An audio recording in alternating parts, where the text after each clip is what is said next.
I moved to a quiet suburb seeking peace, but my new neighbor's obsession with rules led her to break down my front door, only to stumble into the one place she never should have seen. The house was my sanctuary. After 15 years on the force, most of it as a detective in a city that never slept and rarely behaved, all I wanted was quiet. I'd saved every spare dollar, worked every overtime shift I could stomach, all for this. A modest 2-story house with a small yard in a sleepy suburban neighborhood called Willow Creek Estates. The name alone sounded peaceful. I'd spent the first week just sitting on my back porch, listening to the sprinklers and the distant sound of kids playing. It was heaven. And then I met Carol. Carol was the self-appointed queen of Willow Creek, the president of the Homeowners Association. She introduced herself on my second Saturday, clipboard in hand, a measuring tape hooked to the belt of her crisp khaki capris. She looked me up and down, then my lawn. Her lips pursed into a thin line of perpetual disappointment. "Welcome to the neighborhood," she said, though it sounded more like an accusation. "I'm Carol. I trust you've received and memorized your copy of the community covenants and bylaws." I assured her I'd read them. She didn't look convinced. "Good," she sniffed, "because your grass is currently at 3¼ inches. The bylaws clearly state a maximum height of 3 inches. You'll have a notice in your mailbox by Monday." And with that she pivoted on her sensible walking shoes and marched away. That was the beginning of our little war. A war I didn't even want to fight. The grass violation was followed by a notice about the brand of my garden hose. Apparently only green or black were acceptable, and mine was a defiant shade of gray. Then came the issue with my welcome mat, which was deemed excessively whimsical. It had a picture of a cat on it. Every week, a new pastel-colored envelope would appear in my mailbox, a passive-aggressive love letter from Carol, detailing my latest failure as a homeowner. I tried to be reasonable. I mowed the lawn twice a week. I bought a new, joyless green hose. I even got rid of the cat mat. But it was never enough. The real escalation happened when I started setting up my home office. I work long, unpredictable hours, and sometimes I bring my work home. This meant installing some new shelving and a more secure deadbolt on my office door. The sound of a drill, apparently, was like a siren's call to Carol. The very next day, I got a notice about unapproved structural modifications. I called her, trying to explain that hanging a few shelves wasn't exactly a structural modification. Her voice was cold, laced with a smug authority that grated on my very soul. "The bylaws require a full architectural review for any and all interior alterations, Mr. Hansen. I'll need to schedule an interior inspection to assess the damage." I laughed. I actually laughed out loud. "Carol, you are absolutely not coming into my house." There was a long, frosty silence on the other end of the line. "We'll see about that," she said, and hung up. For a few weeks things were quiet. Too quiet. I figured she was plotting, stewing in her own righteous indignation. I was right. The call came when I was 300 miles away at a law enforcement conference. My phone buzzed with a notification from my home security system. Front door opened. My blood ran cold. I hadn't given anyone a key. I immediately pulled up the live feed from the camera I had installed in my entryway, the one that looked like a simple smoke detector. My heart hammered against my ribs as the video loaded. The image that filled my screen was surreal. There, standing in my foyer, was Carol. She had a triumphant smirk on her face, her clipboard held like a scepter. But she wasn't alone. Standing with her were 2 firefighters in full gear and a paramedic, looking around with confused expressions. My front door, my beautiful solid oak door that I'd just finished restaining, was hanging off its hinges. The frame splintered into 1,000 pieces. They had forced their way in. I cranked up the audio on my phone, my hands shaking with a fury I hadn't felt in years. I could hear Carol's sharp, condescending voice cut through the air. "See?" she said to one of the firefighters, gesturing vaguely around my living room. "I told you. I smelled gas for days and he hasn't been answering his phone. I was worried there was a leak, or that he'd had a fall. It's a good thing I called 911 when I did. We need to check everything, especially the walls. I heard drilling." The firefighter looked skeptical, but Carol was already marching deeper into my home, her eyes scanning every corner not for a gas leak, but for a violation. She had faked a 911 call. She had lied to emergency services and used them as her personal battering ram to break into my home, all to find an unapproved bookshelf. I watched, helpless and enraged, as this woman I barely knew invaded the one place on earth I felt safe. She had just crossed a line from annoying neighbor to criminal, and as I watched her run her hand over my wall, a cold, calculated calm washed over my anger. She had no idea who she was dealing with. She had just committed breaking and entering, a felony, by defrauding public servants, and she had provided me with perfect, high-definition video evidence of the entire thing. I saved the video file to the cloud, my movements precise and automatic, the way they get when you're processing a crime scene. In a way, that's exactly what my living room was. My finger hovered over the two-way talk button on the security app. For a brief, delicious moment, I fantasized about just letting her dig her own grave, letting her wander through my house on camera, narrating her own litany of felonies for the future grand jury. But the sight of those firefighters, good men who'd been duped into committing a crime, made me change my mind. They didn't deserve to be a part of her crazy crusade. And more importantly, I wanted Carol to see the trap spring shut around her. I pressed the button. My voice, amplified by the small speaker in the smoke detector, boomed through my foyer with digital clarity. "Attention in the house! This is the homeowner!"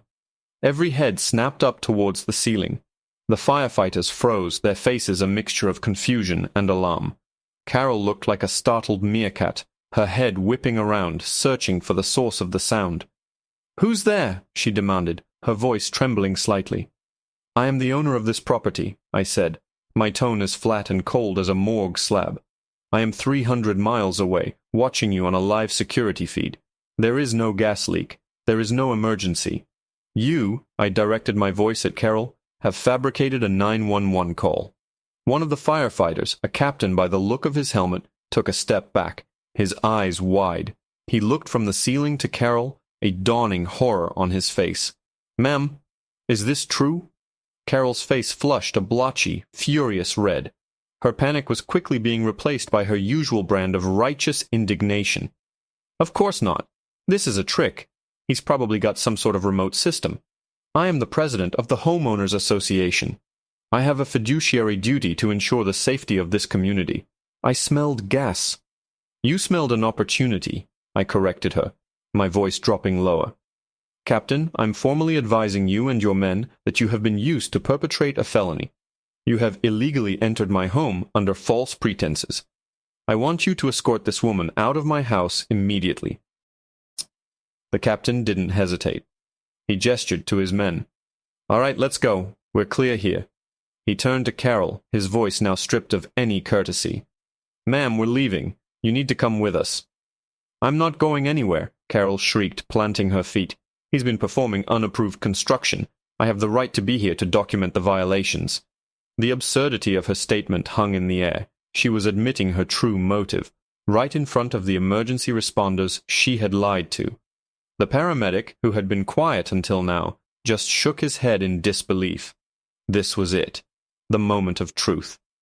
"Actually, Captain," I said through the speaker, my voice calm and deliberate, "don't leave just yet. And don't let her leave, either." There was a confused pause. "Sir?" the captain asked. "I'm a police officer," I stated plainly. "Detective Hansen with the Metro Division. I've already saved the recording of this entire incident, including her confession just now, and I have already dispatched local units to my address to take a report for breaking and entering, and for fraudulent use of emergency services. They should be there in about 3 minutes. I'd appreciate it if you and your men would remain as witnesses." The change in the room was electric. The firefighters stood up straighter, their expressions shifting from embarrassment to a grim sort of professional understanding. They were witnesses to a crime now. But Carol, her face went from red to a pasty, sickly white. The color drained from her cheeks as if a plug had been pulled. The clipboard slipped from her numb fingers and clattered to the floor. The Queen of Willow Creek had just been dethroned, and the walls of her petty kingdom were about to come crashing down. She looked at the splintered door, then at the stone-faced firefighters who were now blocking her exit. She was trapped. I watched her on my phone screen, a cornered animal searching for an escape. Her eyes darted around my living room, wild and desperate, until they locked onto the hallway that led to my office, the office she had been so obsessed with, the source of the drilling sounds that had triggered this whole insane episode. A flicker of something cunning and desperate sparked in her eyes. Before anyone could react, she shrieked, "You have no right! You can't prove a thing!" And she bolted. She ducked under the paramedic's outstretched arm and sprinted down the hall, straight for my office door. My stomach clenched. That was my inner sanctum, the one room that was strictly off-limits, the room that held sensitive case files, my personal computer, and my service weapon locked in its safe. I was helpless, miles away, able to do nothing but watch as this unhinged woman charged toward the one place she should never, ever be. The firefighters were caught off guard. They were big guys, burdened by heavy gear, not built for a close-quarters sprint. By the time they started after her, Carol had already reached the end of the hall and grabbed the handle of my office door. She twisted it violently. It didn't budge. I'd installed a heavy-duty, commercial-grade lock set on that door for a reason. It was my one truly private space. Her frustration morphed into a feral rage. She started rattling the handle, pulling and shoving with all her might, her sensible walking shoes scrabbling for purchase on the hardwood floor. "Let me in!" she screamed. Not at the firefighters lumbering down the hall behind her, but seemingly at the door itself. "I know you're hiding something in here. Illegal plumbing, unpermitted electrical. I have a right to see." Through the speaker I could hear the captain shouting, "Ma'am, stop! You're only making this worse for yourself." It was like shouting at a hurricane. She was completely consumed by her delusion of power. I switched my view on the app, my thumb tapping frantically, from the entryway camera to the one inside my office. It was a secondary, motion-activated camera I'd set up on top of a tall bookshelf, giving me a clear view of the door and most of the room. The image flickered to life just as Carol, in a feat of surprising strength fueled by pure spite, threw her entire body against the door. The wood groaned, but the lock held firm. The sight was both pathetic and terrifying. This wasn't about bylaws anymore. This was a complete unraveling. The firefighters finally reached her, each one grabbing an arm. She fought them, kicking and twisting like a wildcat. "Get your hands off me. I am the HOA president. You can't touch me. This is my right. My duty," she screeched, her voice cracking. Her tirade was suddenly cut short by the sound of approaching sirens, a faint wail that grew louder with each passing second. The local patrol car was arriving. The cavalry was here, but the battle was happening inside my house. The sound of the sirens seemed to snap something in her. Her struggles ceased for a second. Her head tilted, listening. The reality of the situation was finally penetrating her thick skull. Police. She had called 911, and now the police were coming for her. Her eyes, wide and panicked, scanned the hallway. She was looking for a weapon, a bargaining chip, something, anything to change the narrative. Her gaze fell on a decorative side table I had next to my office door. On it sat a heavy ceramic lamp with a solid brass base. "Ma'am, you need to calm down," the captain said, his voice firm but strained as he tried to hold her. "The police are here. It's over." "It's not over," she hissed, and with a sudden, vicious twist, she wrenched one arm free. Before anyone could stop her, she lunged for the lamp. She gripped its heavy base, ripped the cord from the wall socket, and raised it high above her head. The firefighters backed away instinctively, creating a small circle around her. She stood there, panting, the lamp held like a war hammer, her hair disheveled, her eyes blazing with a dangerous light. She had officially lost her mind. "You're not taking me anywhere," she shrieked at the firefighters, then turned her fury back to the unyielding office door. "And I'm going to find out what's in here." She swung the lamp. With a sickening crunch, the heavy brass base slammed into the center of my office door. The wood splintered, a spiderweb of cracks erupting from the point of impact. She swung again and again, raining blows down on the door with a terrifying rhythmic violence. Splinters flew through the air. The firefighters were shouting at her to stop, but they were hesitant to rush a woman wielding a heavy object like a weapon.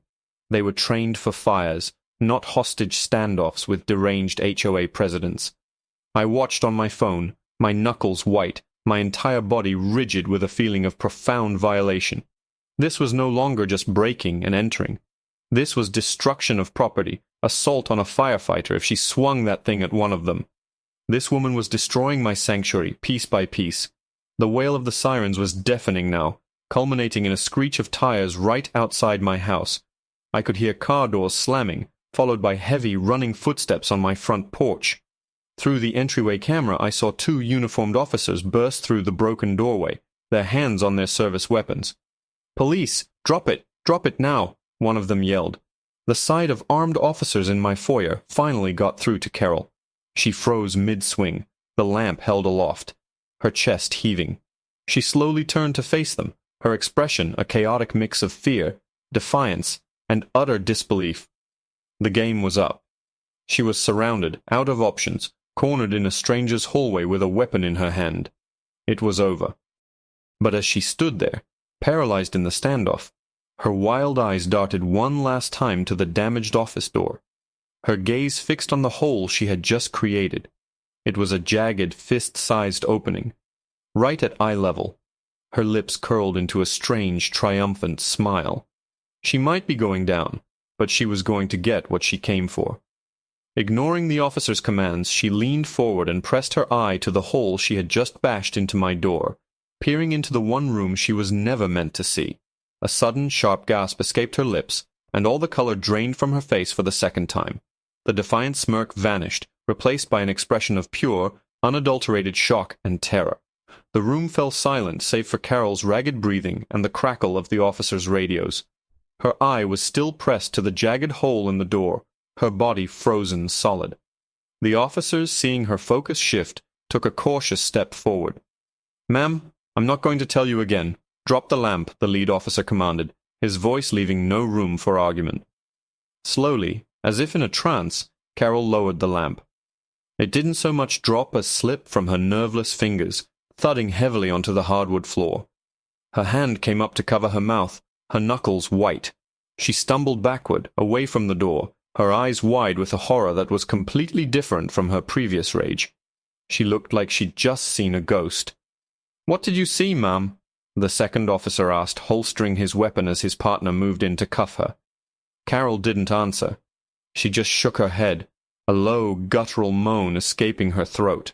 She wouldn't look at the officers. She wouldn't look at the firefighters. She just stared at the hole in the door, at the secrets she thought it held. From my vantage point 300 miles away, I knew exactly what she had seen.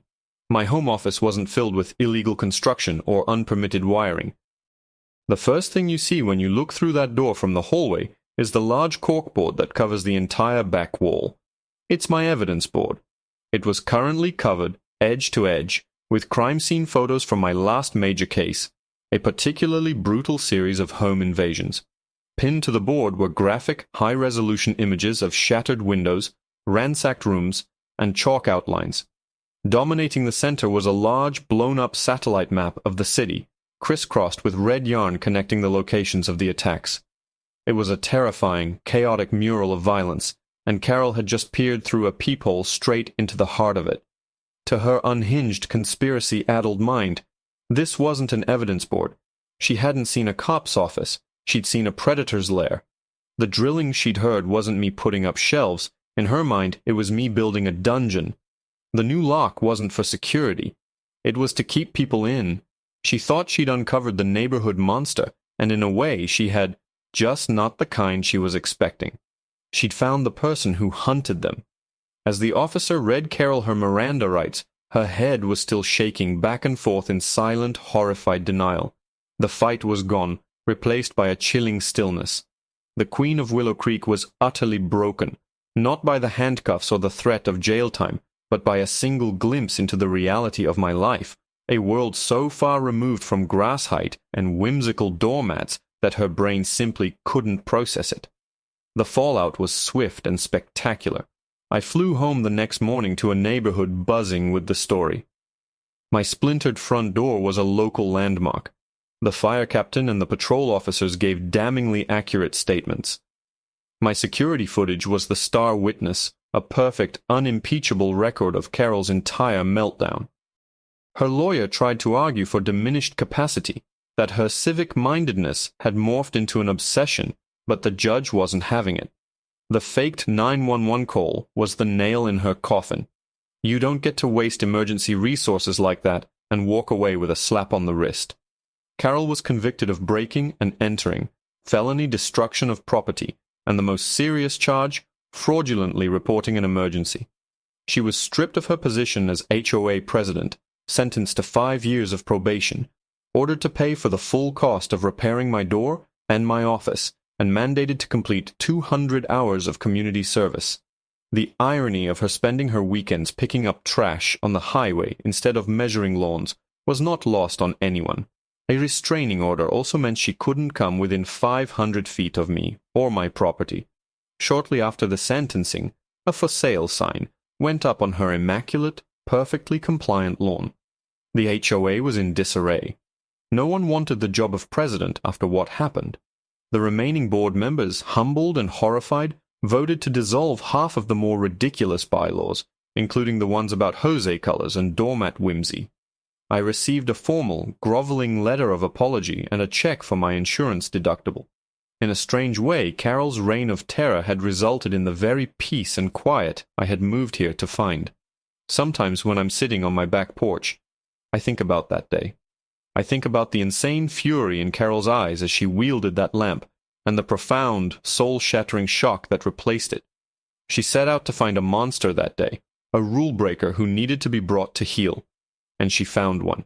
She just didn't realize that the whole time she was looking in the mirror.